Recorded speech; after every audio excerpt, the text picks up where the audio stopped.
여러분 오늘 저희들이 함께 읽은 본문의 말씀을 가지고 나누려고 하는 제목은 예수님이 바라시는 멋스러운 그리스도인입니다. 여러분 나이가 들어가면서 점점 제가 어디에 관심이 많아지냐면 멋있게 살고 싶다. 여러분 그런 생각 안 해보십니까? 진짜 멋지게 살고 싶다. 여보세요? 정말 멋지게 살아보고 싶다. 이런 생각이 더 많이 드는 것 같아요. 그런데 도대체 멋있게 사는 게 뭘까? 거기에 대한 대답을 제가 살아오면서 너무나 많이 바뀌었기 때문에 성경 안에서 어떤 답을 받을 수 있을까 하는 생각을 해봅니다. 여러분 한번 나도 멋진 인생 살다가 죽고 싶다라는 생각 한 번쯤 해보실 겁니다.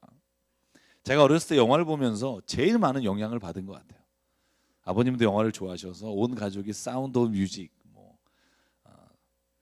제임스 딘이 나오는 영화들 이런 것들 봤던 기억이 나요.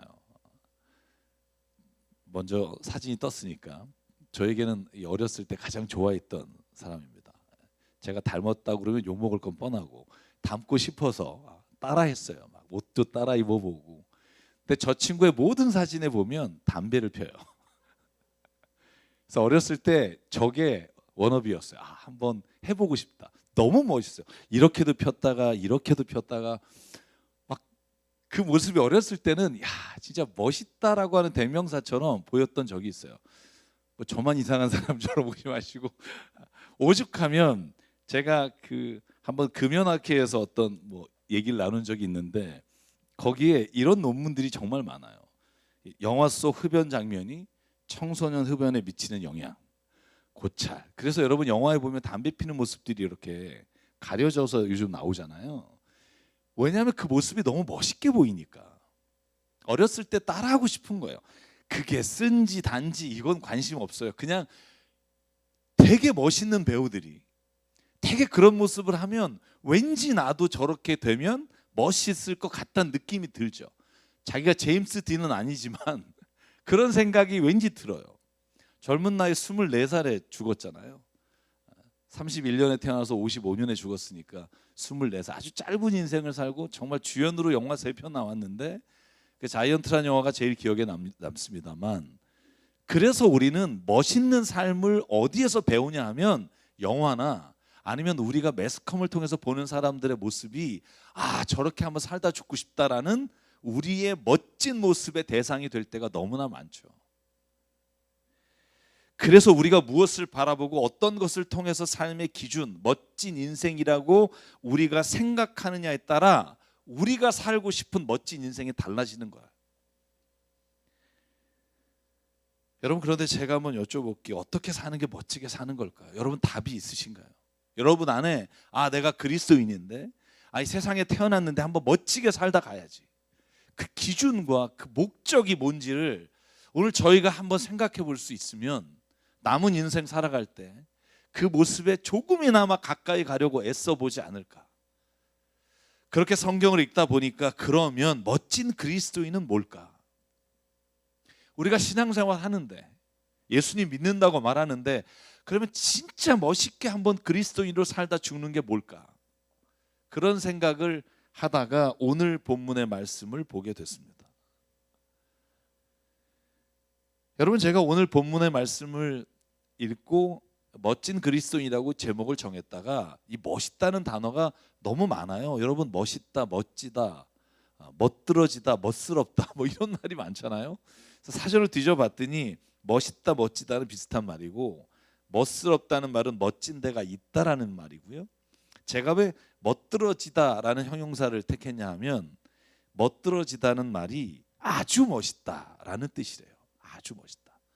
그래서 제가 그리스도인, 아주 멋있는 그리스도인 어떤 모습일까 하며 오늘 본문의 말씀을 같이 살펴보려고 합니다. 오늘 본문 마태복음 10장은요 예수님이 제자들과 함께 3년을 사셨어요. 3년을 살고 이쯤 하면 내 마음과 내 뜻과 하나님이 뭘 원하시는지를 알겠지. 그리고 파송하는 장면이에요. 처음으로 여러분 한번 그런 경험 있으시죠? 자식을 낳았어요. 그리고 처음으로 자기 품을 떠나게 될 때 여러분 그때 어떤 기분이세요? 와, 얘가 제대로 살까, 밥은 먹을까, 막 이런 거 아니에요. 그 12제자에게 예수께서 오늘 네가 지금 내가 파송하는 대로 가라. 그런데 가서 네가 만나는 사람들에게 이렇게 하고 좀 살아라. 이렇게 부탁하시는 말씀이에요. 오늘 본문에 보면 6절과 5절과 7절에 이렇게 되어 있습니다. 예수께서 이 12를 내보내시면서 그들에게 명하셨다. 이방 사람의 길로 가지 말고 사마리아 사람의 고을로 들어가지 말고 오직 잃어버린 양떼인 이스라엘 백성에게 가거라. 가서 뭘 하느냐? 다니면서 하늘나라가 가까이 왔다라고 선포해라. 그러니까 예수께서 12제자를 보내시고 제일 먼저 부탁하신 게 뭐냐면 예수가 세상에 오셔서 제일 처음 하신 말씀 뭐죠? 회개하라, 천국에 가까이 왔다. 그게 오늘 제자들에게 한 말씀이에요. 하늘나라가 가까이 왔다. 이 말씀을 선포하러 마을마다 집집마다 다닐 때 제발 이런 모습으로 당당하게 가기를 바란다. 그게 오늘 예수께서 하시는 부탁의 말씀이고, 저는 이 말씀이 오늘 저에게 먼저 하나님이 주신, 그리고 오늘 여러분에게 선포하시는 말씀이 되기를 바라요. 세상에 나가 누굴 만나든 이렇게 살기를 바란다. 첫 번째가 예수께서 이렇게 부탁하십니다. 8절. 앓는 사람을 고쳐주며 죽은 사람을 살리며 나병 환자를 깨끗이 하며 귀신을 쫓아내라. 그런데 거저 받았으니 거저 주어라. 여러분, 저는 오늘 이 짧은 본문에서 예수께서 제자들에게 오늘 우리에게 부탁하시는 그리스도인으로서 세상에 나가서 살 때 진짜 멋있는 모습이 뭘까? 저는 거저 받았으니 거저 주라. 저는 그게 그리스도인이 정말 멋지게 사는 인생이라고 생각해요. 사랑하는 여러분, 세상에서 그리스도인이 돈이든 그 뭐든 연연하지 말고 조그만 이익 앞에 째째해지지 말고 주님이 오늘 말씀하신 것처럼 그래? 이거 내가 갖고 있는 건데 너 가져. 이렇게 줄 수 있는 마음으로 세상을 향해 가면 저는 그게 진짜 그리스도인으로서 예수가 보시는 멋있는 인생이 아닐까? 이 세상의 모든 사람들이 얼마나 전전긍긍하고 삽니까? 조그만 이익 앞에 서로 불을 켜고 싸우고 어떻게 해서든지 더 가지려고 자기에게 유리한 조건을 만들려고 서로 믿지 못하고 그렇게 살아가는 세상에 너희가 가서 사람을 만나거든 네가 가진 거 있니? 그러면 진짜 멋있게 거저 줘라. 왜? 하나님이 너에게 준 거잖아. 생명에 피 흘리고 있는 사람이 있니? 네 앞에 병들어 죽어가는 사람 있니? 귀신에 걸려 그 마음에 팍팍한 사람 있니? 네가 가진 게 있다면 그게 은혜든 사랑이든 돈이든 거저 주라. 저는 이 말씀이 오늘 주시는 하나님의 말씀이 되기를 간절히 축복합니다.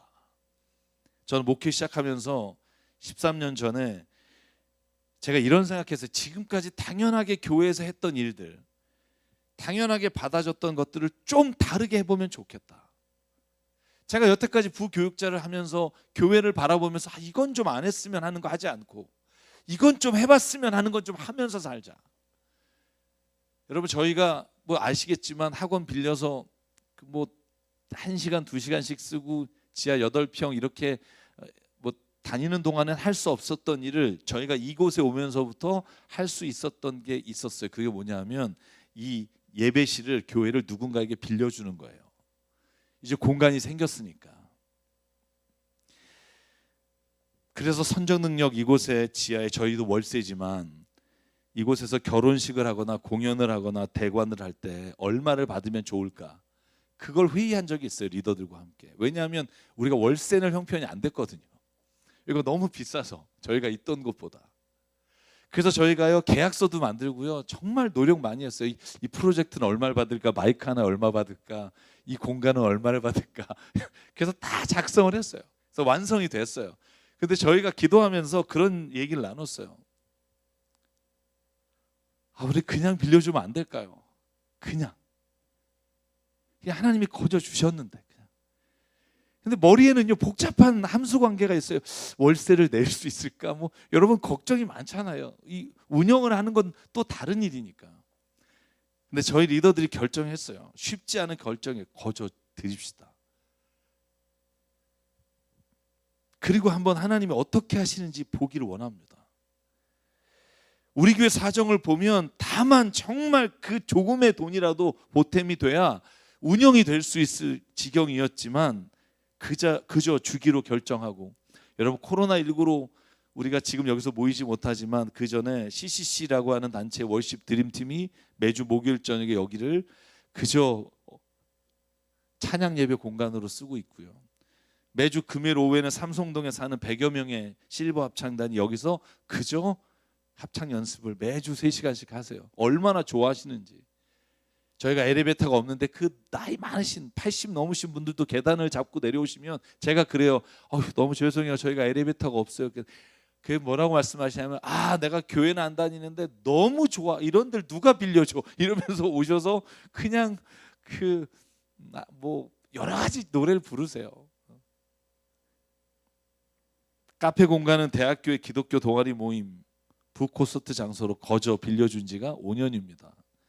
근데 하나님은요, 한 번도 저희가 월세를 밀리지 않게 하셨고 오히려 더 빌려줄 수 있게 하셨다는 게 간증입니다.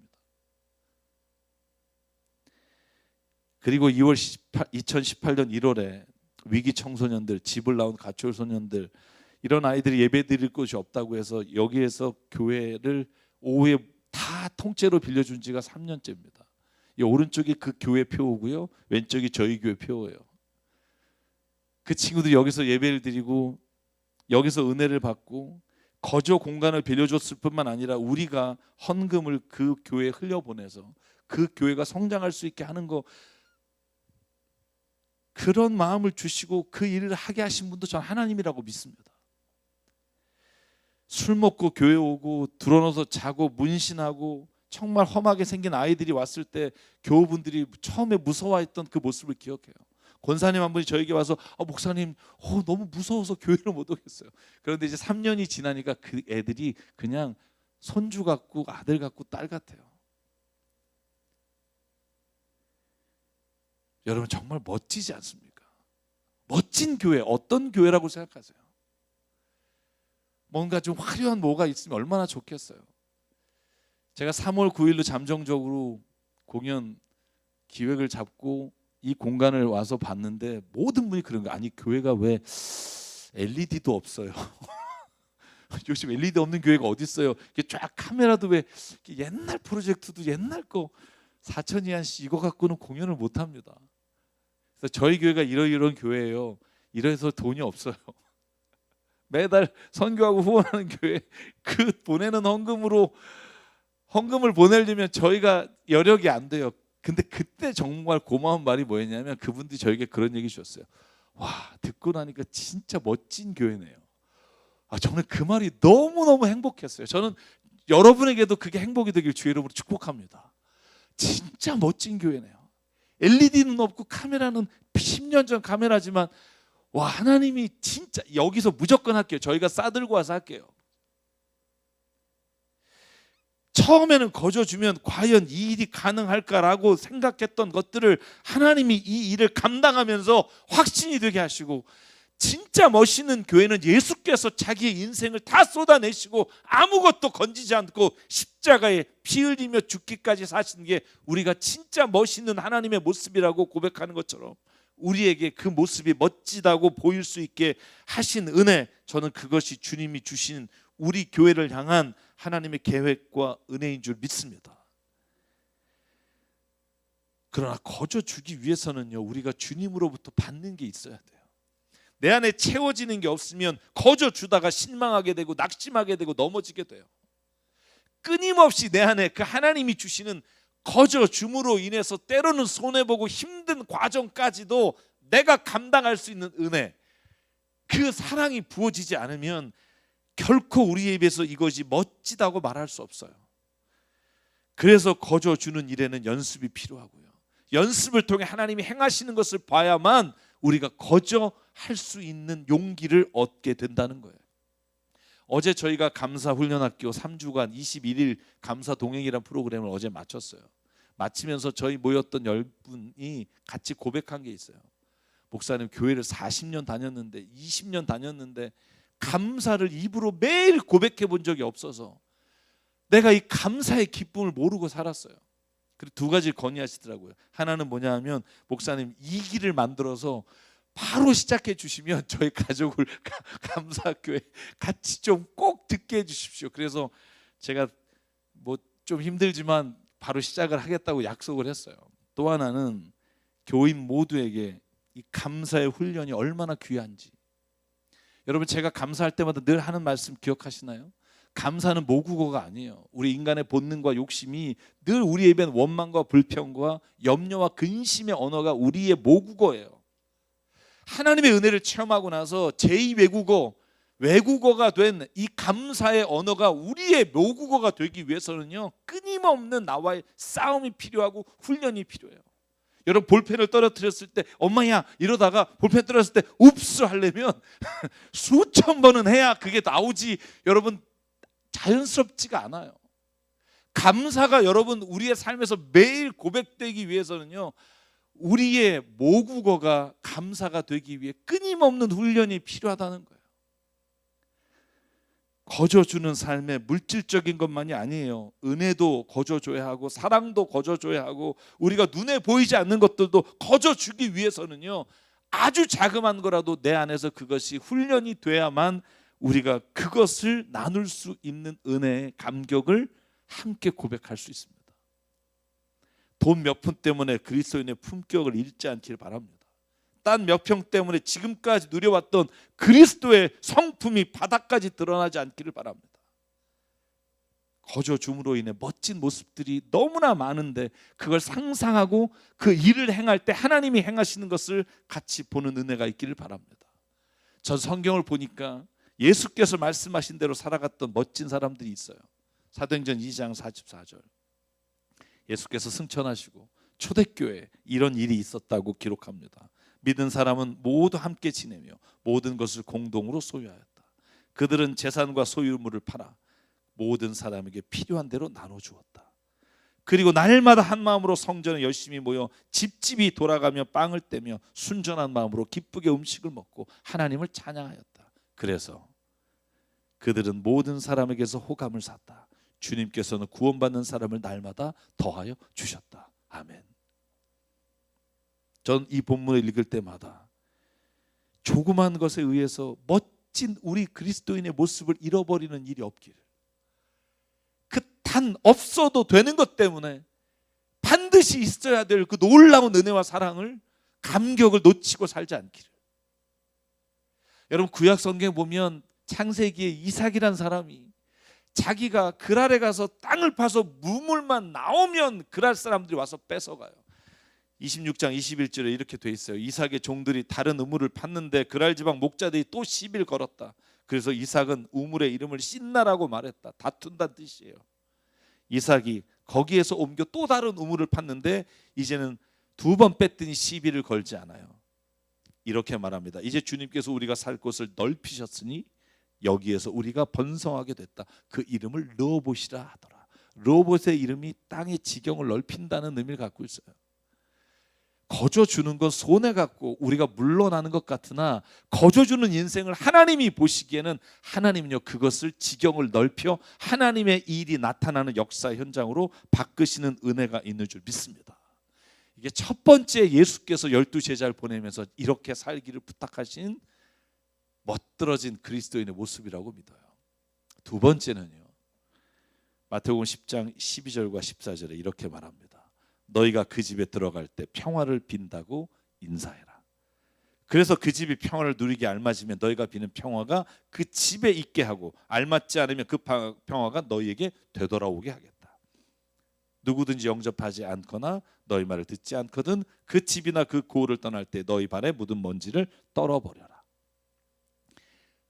얼마나 멋있어요. 이런 말이에요. 집에 가. 어느 집을 가든지 먼저 평화를 빌어. 샬롬.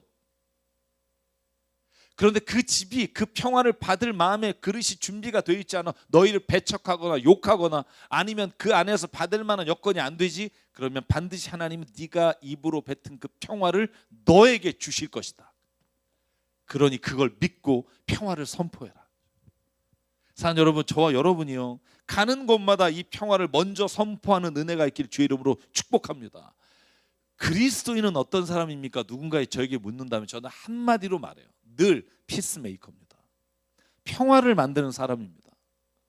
분란이 있고 싸움이 있는 곳에 서로 욕하며 다투는 그곳에 그리스도인이 가면 평화가 일어나고 사랑이 넘쳐나고 은혜가 있는 것, 그것이 그리스도인이 있는 자리의 모습이라고 저는 믿습니다. 그래서 예수님은요, 어느 집을 가든지 평화를 빌라는 거예요. 여러분, 먼저 평화를 비십시오. 웃는 얼굴에 침 못 뱉는다는 말이 있어요. 요즘 뭐 뱉는 사람도 있더라고요. 있는데 우리가 먼저 누군가에게 웃고 평화를 빌면 그 사람이 우리가 그렇게 하는 것에 진짜 마음을 알게 되면 개인의 어떤 욕심이나 생각이 아니라 진짜 이 공동체와 둘 사람 사이에 하나님이 주시는 그 평화가 이루어지기를 원한다는 걸 알게 되면 저는 그 사람의 마음에도 하나님의 변화의 은혜가 이루어질 거라고 믿습니다. 이게 기독교인의 저는 삶의 원칙이라고 봐요. 먼저 선포하십시오. 먼저 평화를 내가 주님 안에서 구하십시오. 왜 예수께서 평화를 빌라고 할까요? 모든 사람들은 자기의 이익을 따라 움직이지 모든 사람의 평화를 위해서 움직이지 않기 때문이에요. 오늘날 교회마저도 교회라고 하는 집단의 이익을 위해 우리가 결정할 때가 얼마나 많아요. 그런데 예수님이 그런 거예요. 교회라고 하는 집단이, 교회라고 하는 모임이, 교회라는 공동체 자체가 또한 우리가 자기 이익을 구하는 모임이 되면 안 된다는 거예요. 그런 모습이 되면 하나님께서 그 공동체를 통해서 역사할 수 없다는 거예요. 교회는 이익 집단이 아니라 교회는 오늘 말씀드리는 것처럼 거저주며 평화를 선포하기 위해 내가 희생하는 것이 교회가 돼야 될 줄 믿습니다. 요즘 제가 김진산 목사님하고 역사와 지리로 있는 성경 이야기 유튜브를 하고 있잖아요. 우리 교회 채널에. 그런데 제가 그 전에 저희가 히브리어를 배워요. 김진산 목사님과 우리 목회팀이 히브리어를 배우고 같이 성경을 한 2-3시간을 질문으로 나누다가 마지막에 30분 녹화를 하는 거예요. 너무나 좋은 시간이에요, 저희에게. 근데 샬롬이란 단어가 평화인데 여러분, 샬롬이란 단어와 어근이 똑같은 단어 슐렘이란 단어가 있는데 이 슐렘이란 단어의 의미가 뭐냐 하면 대속한다는 말이에요. 쉽게 말하면 어떤 곳에 평화가 이루어지려면, 샬롬이 이루어지려면 누군가가 이 평화를 위해서 슐렘해야만 된다는 거예요.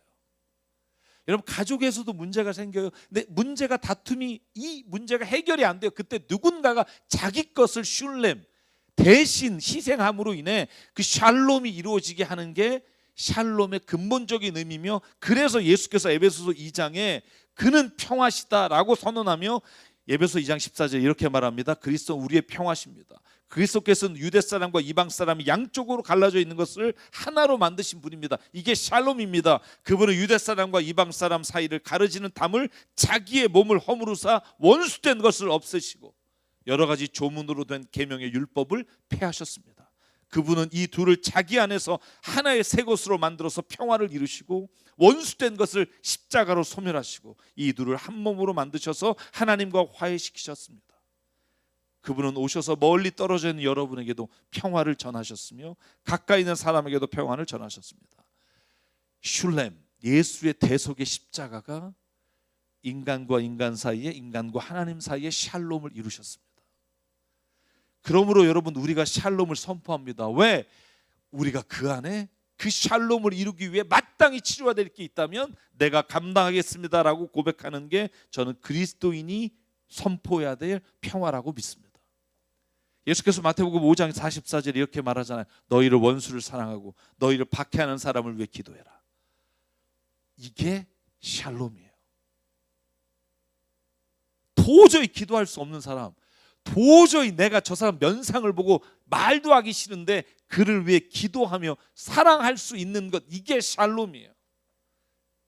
예수께서 오늘 가는 집집마다 그 샬롬을 선포하라는 거예요. 미련한 짓이죠. 세상 사람 보기에는 정말 저렇게 외산이라는 말이 입으로 나오는 거예요. 근데 성경은 선포해요. 그게 멋있는 거예요.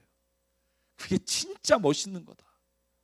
여러분 고린도전서 1장 23절 사도 바울이 이렇게 고백해요. 우리는 십자가에 달리신 그리스도를 전합니다.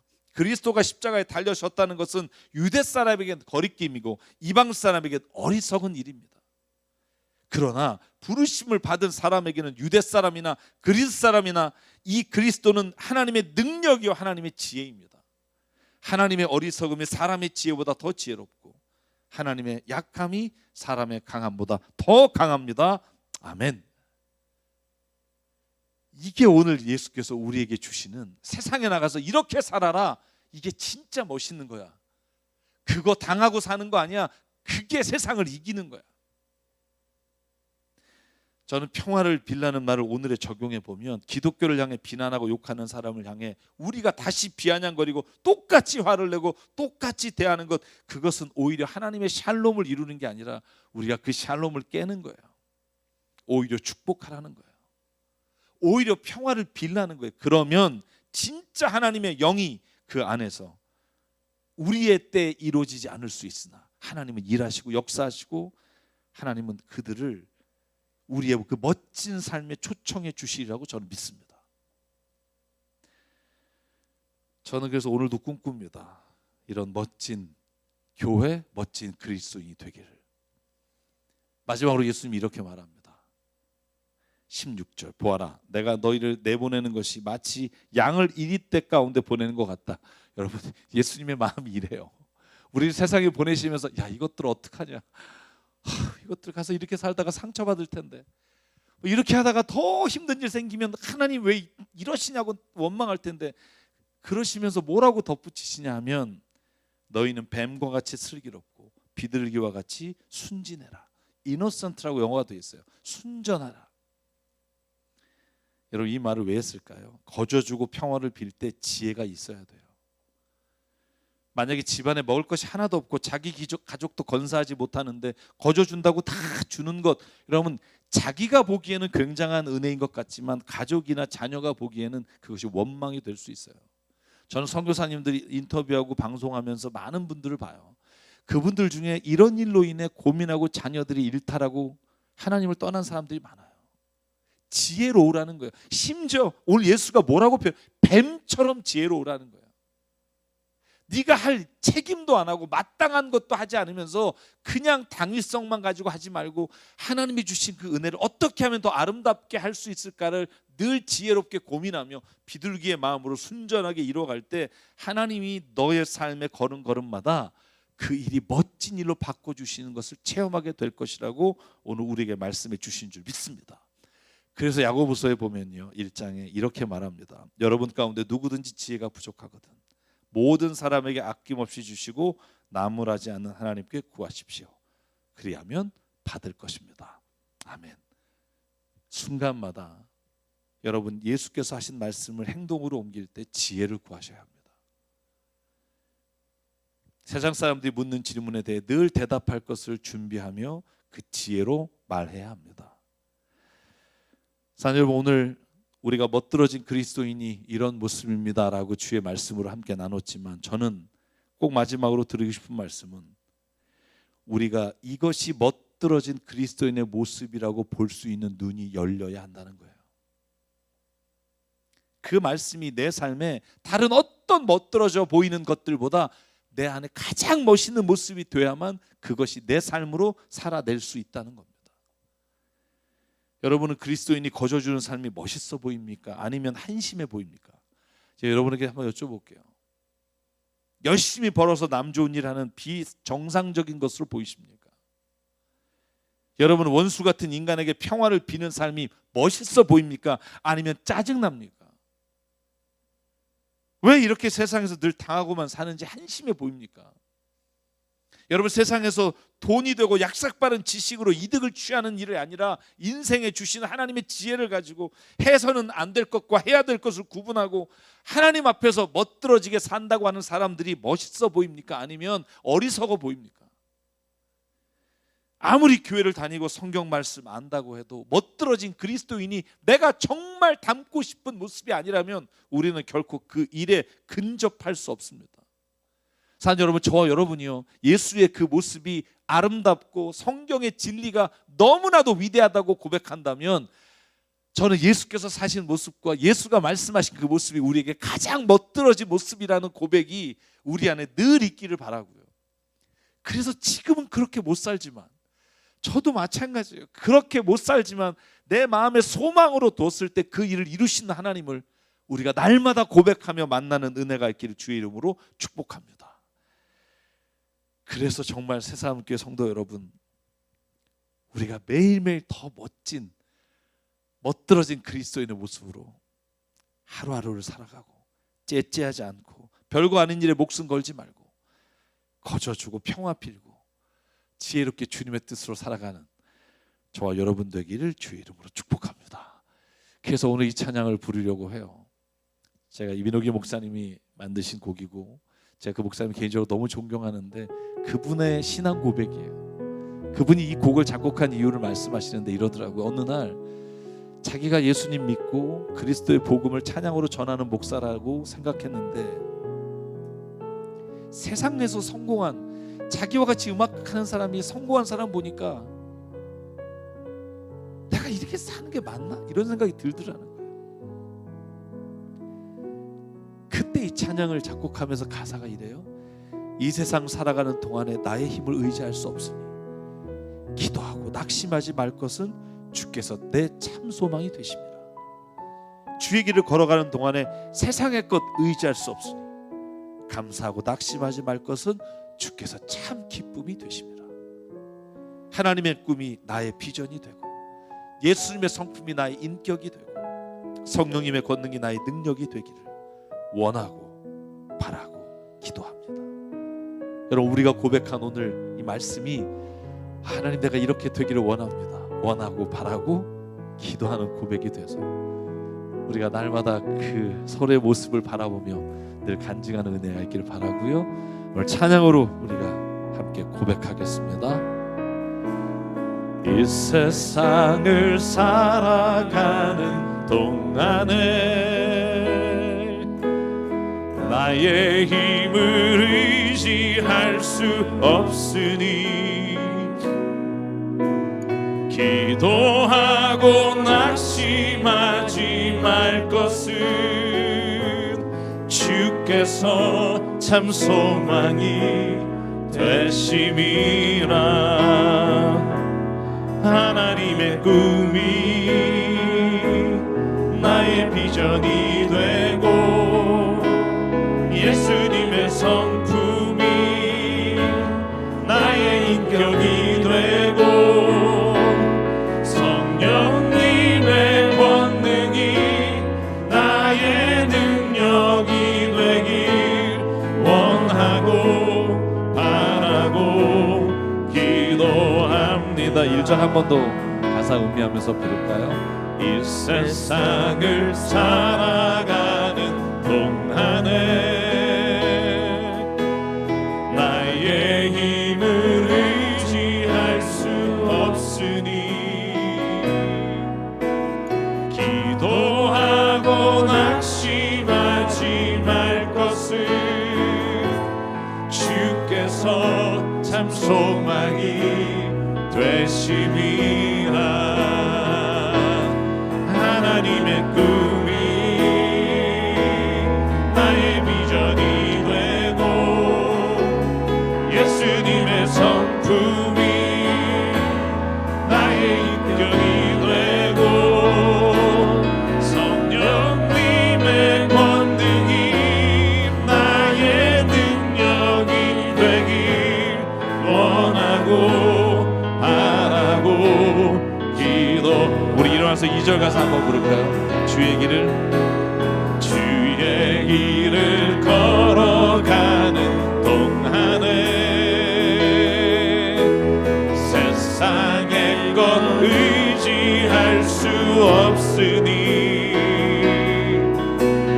감사하고 낙심하지 말 것은 주께서 참 기쁨이 되심이라.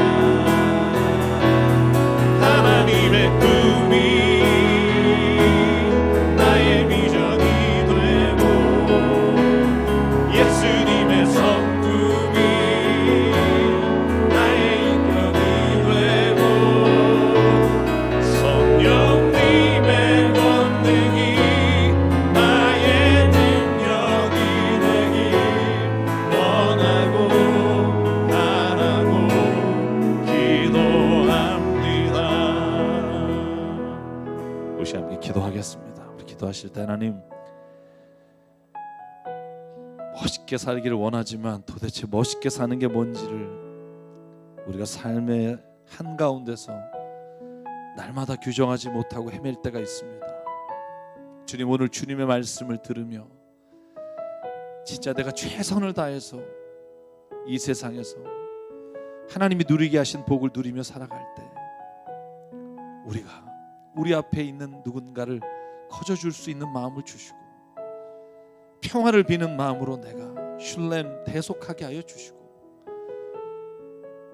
내가 지혜롭게 일을 해나갈 수 있도록 성령님 인도해 주시옵소서.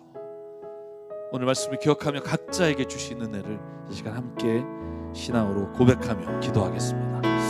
상황의 하나님 감사합니다. 아버지 하나님, 내 안에 오늘도 살아계시고 역사하시고 나를 홀로 두지 않으시고 내 모든 삶의 거룩하나 아버지가 나를 붙잡아 주시고 이끌어 주실 줄 믿사오니 하나님 두려워하지 않게 하시고 아버지께서 우리를 세상에 보내실 때 힘들지 않게 하나님 이끌어 주실 줄 믿사오니 내가 먼저 주님의 마음으로 하늘나라를 선포하며 아버지의 마음을 전하며 하나님의 뜻을 전하는 믿음의 사람 되게 하여 주시옵소서.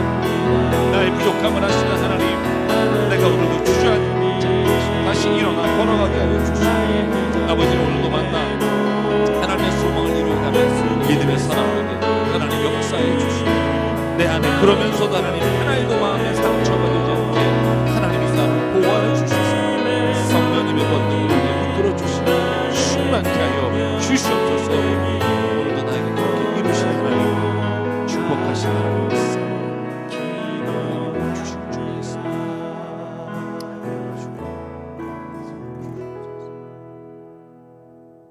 상의 하나님, 그리스도인이라고 말하면서도 어쩌면 우리가 생각하고 있는 삶의 기준이, 멋진 인생의 기준이 세상을 따라가고 있는지 하나님, 오늘 우리의 자신의 모습을 다시 한번 돌아보게 하시고 최선을 다해 하나님 주어진 인생길에 하나님의 주시는 복과 은혜를 누리며 살되 오늘 그리스도인답게 멋지게 살아가는 하나님의 자녀로서 이 세상을 품고 이 세상에 하나님의 나라를 이루어가는 하나님의 위대한 사명자로 살아가는 우리가 되게 인도해 주시옵소서.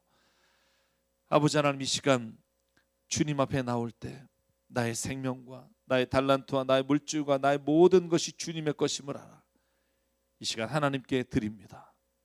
하나님의 나라와 뜻을 위해 사용해 주시옵소서. 이제는 우리 주 예수 그리스도의 은혜와 하나님 아버지의 무한하신 사랑과 성령님의 감동, 감화, 충만, 교통, 위로하심이 오늘 이 시간 주님 앞에 나와 정말 멋들어진 그리스도인이 되기를 소망하며 우리의 삶의 자리로 돌아가는 여기는 한 분 한 분 머리 위에 그 가정과 일터 위에 주님 세우신 새사람교회 위에 지금부터 영원토록 함께 하시기를 간절히 축원하옵나이다. 아멘.